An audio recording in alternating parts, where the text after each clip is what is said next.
आणि आता या राजकीय बातमीनंतर तुमच्या आमच्या दृष्टीने एक अतिशय महत्त्वाची बातमी आहे। तुमच्या घरात जे दूध येतं ते 100% शुद्ध आहे का याची खातरजमा करा। हे मी का म्हणतोय तर सध्या महाराष्ट्रात एक दूध भेसळ करणारं रॅकेट सक्रिय झालंय। आज विधान भवनात गोपीचंद पडळकर आणि सदाभाऊ खोत या दोन आमदारांनी दूध भेसळ कशी होते याचं प्रात्यक्षिकच दाखवलंय। दुधात भेसळ कशी होते आणि ती कशी रोखायची हे सांगणारा आमचा हा स्पेशल रिपोर्ट पहा। दुधातून महाराष्ट्राला कोण पाचतंय विष? थेट विधान भवन परिसरात दूध भेसळीचा पर्दाफाश। लेकरा बाळांना दूध देण्याआधी हा रिपोर्ट नक्की पहा। दूध अन्न पाणी निवाऱ्यानंतर माणसाची प्रमुख गरज, मात्र या दुधाच्या नावाखाली महाराष्ट्रात अक्षरशः विष पाजलं जातंय। दुधात चुना, युरिया, पावडर, तेल काय वाटेल ते मिसळलं जातंय।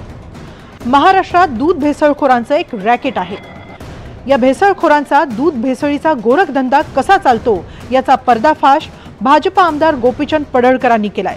त्यासाठी पडळकरांनी विधान भवन परिसरातच दूध भेसळीचा डेमो दाखवला। दूध भेसळीचा पहिला प्रकार होता दुधात केमिकल, पाणी आणि पावडर टाकून। हे केमिकल आहे, आता येत नाही म्हणून आम्ही ते बाटलीत घालून आणले।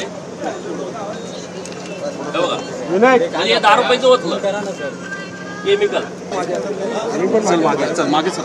हे रोहन मागे, रोहन मागे, रोहन तुझा कॅमेरा। आता हे बघा, हे तेलाचा थर आलाय वर। आता हे मिक्स केलं। सचिन ऑन आहे ना तू? आउटपुट नीट ठेवा, ऑन आहे। चालू आहे,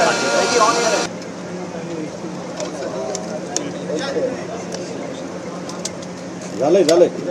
अरे आणि आणि ह्याचं सगळं ही केमिकल मिळतं इस्लामपुरात। कोण आहे? मी तुमच्या एकदम मानपूरचा दोन नेमका कोण आहे बघा, ते नंतर तुम्ही चेक करा। हा विषय राजकारणाचा नाही, हा अतिशय गंभीर विषय आहे। लोकांच्या जीवनाशी सगळी लोक खेळतायत। ही पावडर टाकली का एसएनएफ वाढतोय आणि हे केमिकल कुठल्याही टेस्टमध्ये त्याला सापडत नाही। आणि एकदा वाच घेऊन बघा तुम्ही, केस कसा आलाय बघायला। धार काढल्यासारखं दूध आहे ते बघा ना। आता दूध भेसळीचा दुसरा प्रकार पहा। या भेसळीमध्ये दुधात मिसळण्यात आलं पाणी, तेल आणि चुना। तुम्ही जे दूध खाता त्यात हे रोज असते। बाबू हे तुम्ही काय तेल मिक्स करताय? खाद्यतेल आहे। हे फॅट साठी आहे। किरण सर क्या बोलला आपण? चला हे जरा, आता हे तेल आहे हे बघा, ह्याचा कलर तसाच राहावा म्हणून हा चुना आहे। तुम्ही तंबाखू पण खात नाही पण रोज दुधात चुना खाताय। ह्याचं 10 लिटर होतं बरं का, 1 लिटरचं 10 लिटर होतं। आता याचं नाव तुम्हाला मी सांगत नाही, गावाकडची लोक परत प्रयोग करतील। शेतकऱ्यात करत नाही प्रयोग, पण ह्याला दुधात सारखाच वास यावा, दुसरा कुठला वास येऊ नये म्हणून हे वापरतात। नाही कशाला सांगताय? हे तुम्ही कशासाठी वापरता माहित आहे?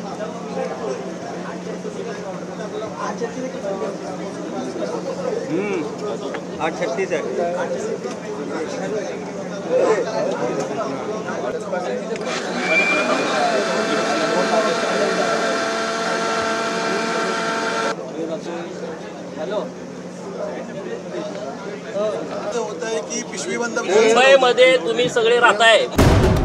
दुधात अशा प्रकारे भेसळ करून 1 लिटर दुधाचं 10 लिटर दूध आणि दुधाच्या एका टँकरचे 3 टँकर केले जात आहेत। एका बाजूला शेतकऱ्यालाही लुटायचा, ग्राहकालाही लुटायचा आणि आमच्या आरोग्याशी खेळायचं, असं या दूध माफियांचं या राज्यामध्ये चाललेलं आहे। आणि म्हणून अशा दूध माफियांना कडक शिक्षा झाली पाहिजे। अजामीन पात्र खऱ्या अर्थानं यांना जन्मठेपर्यंत शिक्षा झाली पाहिजे। सत्ताधारी आमदारांनीच दूध भेसळीचा पर्दाफाश केल्यावर विरोधक म्हणतायत, पाहता काय, कारवाई करा। की सत्ता तुमच्या हातात, मंत्री तुमचा, पावर तुमच्या हातात आणि दूध आणून भेसळीकडे दाखवत आहे। म्हणजे काय, तिकडे काय तुम्हाला कारवाई करायचं सोडून सत्ताधारी आमदारांनी जे भेसळ दूध इथे काय दाखवायचं आहे? मंत्र्यांना सांगा, दाखवा। या दुधाच्या माध्यमातून जर लोकांना विष पाजण्याचा प्रयत्न होत असेल तर हे सहन करण्याचं कारणच नाही। या संदर्भात मी स्वतः जो आपला फूड अँड ड्रग्स विभाग आहे, जो आरोग्य विभाग आहे, अशा सगळ्या संबंधित विभागाची एक बैठक घेणार आहे आणि एक धडक कारवाई या संदर्भातली आम्ही करणार आहोत। आता जरा महाराष्ट्रातलं दुधाचं गणित जाणून घेऊया। आंतरराष्ट्रीय प्रमाणानुसार प्रत्येक व्यक्तीला 444 मिलीलिटर दुधाची गरज असते। मात्र महाराष्ट्रात जे दूध उपलब्ध आहे त्यानुसार राज्यातल्या प्रत्येक व्यक्तीला 347 मिलीलिटर दूध उपलब्ध होतं। म्हणजे महाराष्ट्रातल्या प्रत्येक व्यक्तीमागे जवळपास 100 मिलीलिटर दुधाचा तुटवडा आहे।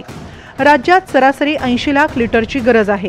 मात्र राज्यात 60 ते 65 लाख लिटर दुधाचं उत्पादन होतं। 2023-24 या वर्षात मात्र महाराष्ट्रात 1,71,00,000 लिटर दुधाचं उत्पादन झालं होतं। मात्र महाराष्ट्राच्या लोकसंख्येच्या तुलनेत राज्यात पुरेसं दूध उपलब्ध होत नाही। दुधाची वाढती गरज पूर्ण करण्यासाठी सर्रास भेसळ केली जाते। दुधात युरिया, चुना मिसळल्यानं अनेक रोग होण्याची शक्यता असते। दूध भेसळीचा पर्दाफाश कसा झाला एवढंच दाखवून आम्ही थांबत नाही, तर तुमच्या घरात येणारं दूध शुद्ध आहे की भेसळयुक्त ते कसं ओळखायचं हेही आम्ही तुम्हाला सांगणार आहोत। त्याच्यामध्ये समजा चुकून आपल्याला चेक करायचं असेल तर स्लॅन्टिंग सरफेसवर जर मी दुधाचा थेंब ठेवला तर तो पाथ ठेवून गेला, म्हणजे दुधाचा पट्टा असा दिसला तर ते खरं दूध आहे, आणि लगेच खाली पडलं दूध तर त्याच्यामध्ये पाण्याचे ॲडल्ट्रेशन आहे, तुम्ही बघू शकता। 5 ml आपण पाणी घ्यायचं, 5 ml आपण दूध घ्यायचं, आणि ज्यावेळी तुम्ही शेक कराल त्याच्यावरती जास्त फोम आला म्हणजे फेस वरती आला तर त्याच्यामध्ये डिटर्जंट आहे याचं ते इंडिकेशन आहे। जर एखादं स्टार्च दुधामध्ये मिक्स केला असेल तर त्याच्यामध्ये पहिल्यांदा दूध गरम करायला पाहिजे, 5 ml ते थंड करायचं आणि त्याच्यामध्ये आयोडीनचे 2-3 थेंब टाकले आणि जे व्हायोलेट म्हणजे पर्पल असं जांभळ्या कलरचं झालं तर तुम्हाला कळेल की त्याच्यामध्ये स्टार्च आहे। जर तुम्ही युरिया ॲडल्ट्रेशन जर दुधामध्ये असेल तर त्या 5 ml ते दूध घ्यायचं, 5 ml त्याच्यामध्ये दूध घेतल्यानंतर त्यामध्ये सोयाबीन पावडर तेवढीच मिक्स करायची, ती शेक करायची, आणि त्याच्यामध्ये जर रेड लिटमस पेपर तुम्ही टाकला आणि जर तो ब्लू झाला तर त्याच्यामध्ये युरिया आहे असं तुम्ही म्हणू शकता। महाराष्ट्राच्या आरोग्याशी कसा खेळ केला जातोय हे तुमच्या समोर आहे। हेच दूध आपण घरातल्या लहान लेकरा बाळांना देतोय। महाराष्ट्राच्या जीवाशी चाललेला हा खेळ तातडीनं थांबवा आणि भेसळखोरांना कायमची अद्दल घडवा। Bureau report, NDTV Marathi, Mumbai.